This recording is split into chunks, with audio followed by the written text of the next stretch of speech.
This is the DJI Avata 2 after the hype.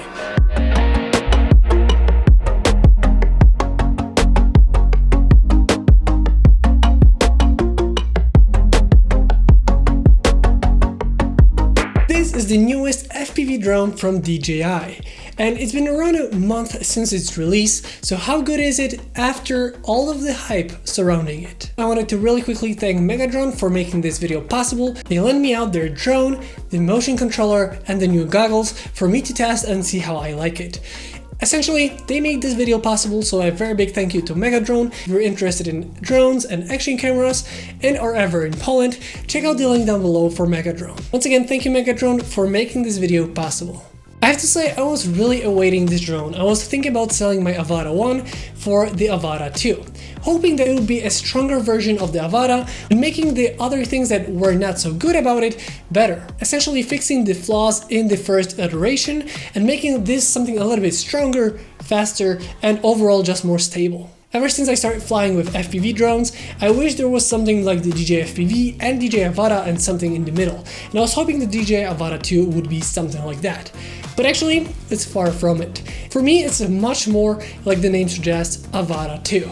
Basically, I feel like this drone is the iteration of the Avata, and instead of a revolution, it's more like an evolution, fixing the flaws of the first one and adding a little bit more of quality of life changes to the drone, but it's not something that is much different. And before we talk about this drone as like a whole drone, there are a couple of things that are different for European market and for US market. If you're from US, you might notice that they come with the new goggles, which I'm going to talk about in a second, but those goggles actually have a built-in GPS on the back, meaning you no longer have to connect your phone to the goggles every time you want to fly with your FPV. Essentially, this is all you need. The GPS is built in, and thanks to this you can start flying right away with the new goggles. As for the European market, you have to remember that because this drone has the C1 label now, well, that means it is quieter than the Avata 1, but also it cannot go the full speed even when flying with the controller 3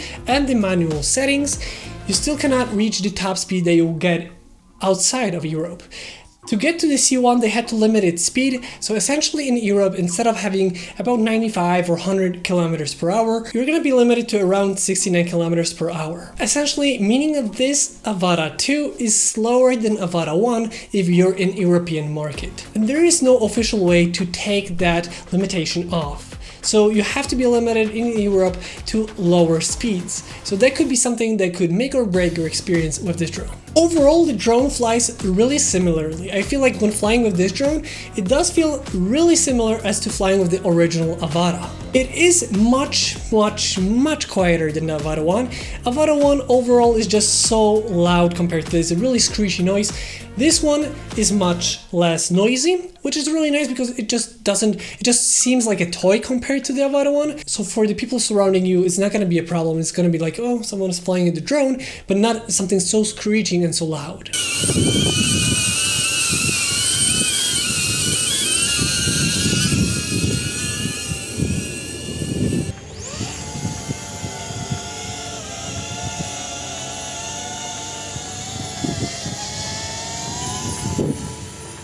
Overall, I was flying with the motion controller 3, which is another iteration of the motion controller, and I would say it really feels that way. It feels like another iteration of the motion controllers that we had from DJI for FPV drones. It's really nice that we can now actually back up if we want to, or if we half press it, you can actually, if you lightly press it, you can just turn around the drone without going forward. So you can now essentially go back or turn around without going forward.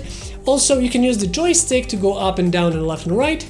And also we have the scroll wheel for different functions like the flips, which this drone has. It has easy acro modes. And what easy acro modes are, essentially they're easy ways to do acrobatics with the drone in the normal settings. This lets you do flips and slides and all those kind of different movements. And I would say that, flips are more generally for the people watching you and you see them flipping around in the sky. But I would say watching from the goggles, it just is a mash of going, up and down, so it's a nice thing to have. You can really easily have like a roll, so if you're with someone and maybe you're just using this for fun in the park, it's literally a really fun thing to do. But it's not the same thing as doing a manual roll, rather it's just for the, you know, we have the roll. So I think this is more like for the people that are just, you know, casual flyers and want to have fun. So with this you can have the rolls and all of that. One thing that I do like about those easy acro modes is the one where you actually turn around. You can really easily make a nice effect of going forward after a subject, and then when you pass it you can slide with it, having it in frame all the time, and then you're pretty much flying backwards for a little bit. So it's really cool to make those shots, and I really like that one. That one is really nice for those kind of cool different shots. And overall, flying with the Motion Controller 3 really is intuitive, it's really easy to use. I have to say in sport mode it's still really quick, and you can really get nice shots even with this controller. In terms of the Avata, it still flies, I would say, pretty similarly. It feels similar in the air. It is a little bit more aerodynamic. If you look at it, it's no longer really tall here, and the, you know, all the propellers underneath it is a little bit more spread out, so it's much better for that kind of flight, where it's just, you know, better aerodynamics for that. But it's still a Cinewhoop. It's still not going to be the same as flying a proper bigger quad FPV. But on the other hand, you have all the functions of DJI, so you have the return to home and all the safety features of these drones. And unless you're flying in manual, you still have all the things that you would expect. You're pretty much GPS controlled. But in manual, you're free to go. All of your mistakes are on you, and yeah, that's how you fly with the manual. It's a really nice drone, and for that I would say it's really similar still to the Avata one. It's not faster, maybe a little bit more agile, and then a little bit more strength to it. And the propellers only have 3 blades, so that's why it's probably more maybe sharp and more agile, but also a little bit quieter. But overall the build, I would say it feels sturdy, and it feels overall, I would say, pretty similar to Avata one. But it does seem like it's not as modular as Avata in case if you break it. It does seem a little bit more like a one single piece of a device that if you break it, you're probably gonna have to send back to DJI, where the Avata one felt a little bit more modular, where you could get the different parts and, you know, get them back together. What is really nice in the Avata 2 is the backward sensors. Those sensors can actually aid you in different, like when you're closer to the ground, and you can actually see that the drone is a little bit more stable, or indoors. And one more thing is the new batteries. I really like that now they kind of fixed the issue that some people had it going out of the drone when crashing. Well, now they pretty much made it so that it goes, as you can see, inside. So they're inside like the Mavic series, and then you just pull them out. It's really nice, and I have to say it's a really tiny battery for what it is. This is a tiny battery, and it's really good. And now you can actually charge it with the USB in here, so it's really nice if you don't have the chargers. And yeah, that's how the drone battery is on the back, really nicely done, and kind of fix the issue. One thing I noticed is the motors are facing up instead of down like in the Avata one. That could be a difference in flight characteristics, but it's not something I actually felt. Overall, I would say that this drone feels much more like it's made for everyone. It's much more for amateurs and for the people that are gonna be more like flying in a park, just a hobby, and flying for fun, or like consumer based instead of a prosumer that is gonna try to push it to its limit. That is kind of the feeling I had with this. I was wishing that Avata 2 would be like Avata Pro in a way, much stronger, faster, maybe even smaller, but at the same time having good quality of the camera and being so much like stronger in all departments. But it seems it's just more like a cosmetic and fixing kind of a way iteration. So it's more like fixing the mistakes of the first one. I would say, even though this sensor is bigger and there's more options to it, to the, you know, the D-Log M being a nice flat picture profile for color grading. It is very nice. It is 10-bit. It's really nice for color grading, and it really gets a nice picture from this camera.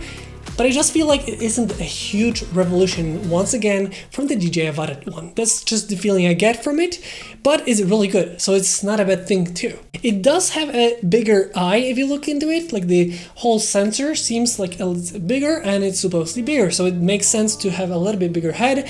And overall, I feel like just the recording part of this drone is really nice. You can record in 4K 60 frames per second at 4:3, which means later on you can use GyroFlow for stabilization in post, and with D-Logam you can really play around with colors in post-production. Also, the USB-C and the SD card is located on the bottom here, so now it's much easier to actually open it up.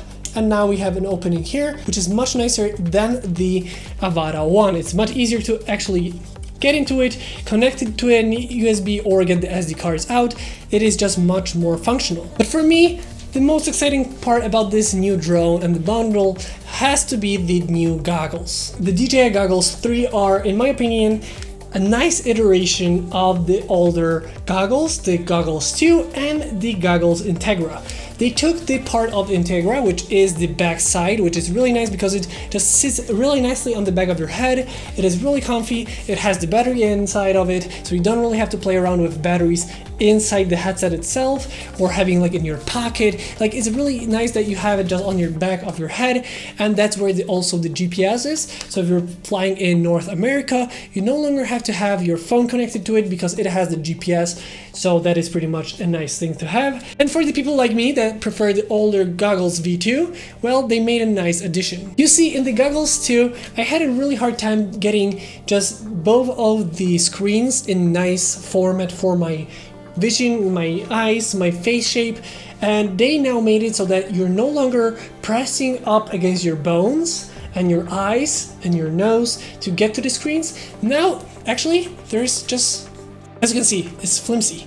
But the thing is, you no longer actually have your face on it, you have your face on this. So this part is where it's gonna be on your forehead, and then it's pretty much like you're placing it on your forehead and the goggles just, you know, fall over your face. So you're not pressing up against your nose or your bones.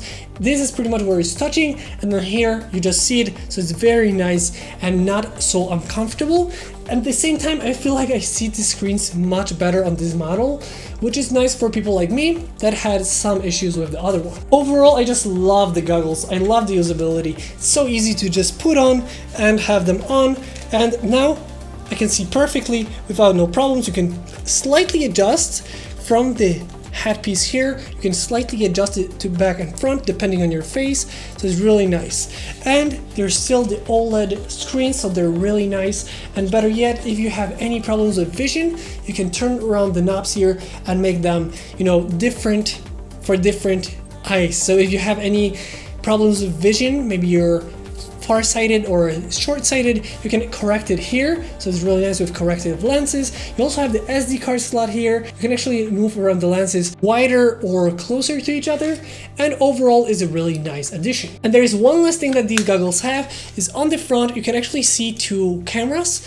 Essentially, if you press twice on the sides of them, on one side you can actually press to have it so they can actually see it, so you have picture in picture, so you're gonna see what the goggles see. So basically you're seeing in front of you, but also on the side you're gonna see what the drone sees. So it's really nice if you really quickly need to check what is around you. You can just click it and you see around with the cameras. It's not a really wide field of view, so don't move around it. I would suggest just, you know, checking if everything is fine, and then other side to get them off back to the drone itself. It's a really nice addition in case you need it. And I just wish it was a little bit more of a wider camera, but it's still better than not having it at all. And I just wish all the future FPV goggles do still have it.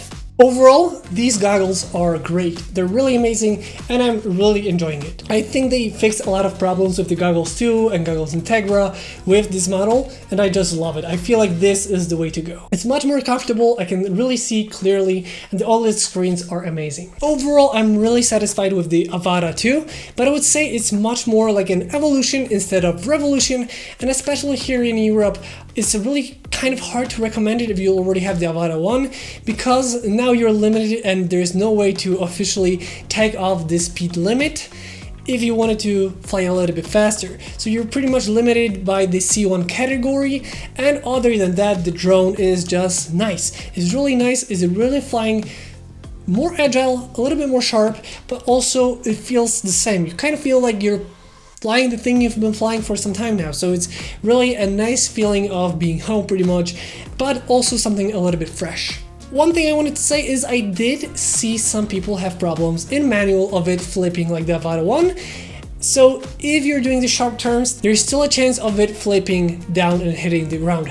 So they did not fully fix it. From what I heard from other reviewers and other people that I talked to that have been using this drone, they were trying in manual to try to flip it. Usually it will just correct itself in this split second, so you really don't even see it too much. But I've seen at least one person that had a case of it dropping down, so keep that in mind. It's not 100% fixed, but that is due to of the build size, the build, like the style of the drone it is, that it's not really meant for that kind of flying. So it's kind of like in between of indoor outdoor drone, something that not to be pushed too harsh, but can be pushed a lot. Overall, like I said, I would feel like it's an iteration. If you already have Avata 1, I would maybe not get one, but if you don't have the Avata 1, this along with the new goggles is a really nice addition to the DJI lineup. If you are looking for a smaller drone and with the DJI functions, it's really nice, especially with the new goggles, and the new controller is really nice. I did not get to use it with the new DJI controller, the FPV controller. This is the older one with the antenna here. The older one doesn't have the antenna anymore, but overall it looks pretty similar, so I'm gonna say it's gonna be probably good. But because of that, I cannot really test it in full manual without the controller. Unfortunately, I was not able to get one for the testing, but I would say it's just a shame I could not use my older controller since it's pretty similar. So yeah, if you want to fly with this in the full manual, you need to get a new controller instead of the one that we had for the Avata 1 and FPV. And one last thing is the transmission signal. I feel like it's really nice transmission signal. It's very strong. I didn't really lose signal even here in Europe, where the quality usually is cut down because of the FCC or CE, and here in CE regions it really could cut out really quickly, but this was really nice. Really no cutouts, really nice quality at all times. So I was really surprised in a positive way of how good the transmission is. So that's gonna be it for today's video. I hope you guys learned something new today. If you did, don't forget to like, comment, and subscribe. And I hope you guys enjoyed this video once again, and I'll see you next time.